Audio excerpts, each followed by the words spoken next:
In order to permanently delete your LinkedIn account, you need to follow the simple steps.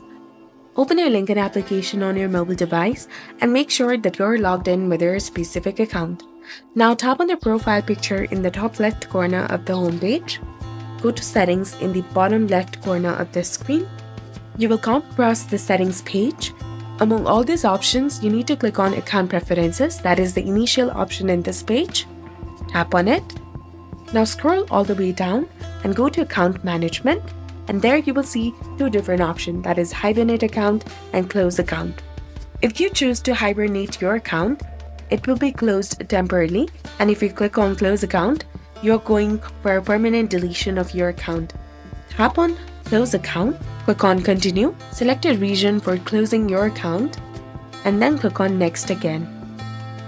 Now, in this page, you need to enter the correct form of your password in this field. After that, check this box to unsubscribe from LinkedIn email communications, including invitations, and then click on Done. Remember that your profile will be deleted permanently within 14 days, and once deleted, you cannot recover your messages, connections, or endorsements. If you simply want a break, you can consider deactivating or hibernating your account instead of deleting it. So this was all about it. If you found this guide helpful, please like, share, and subscribe.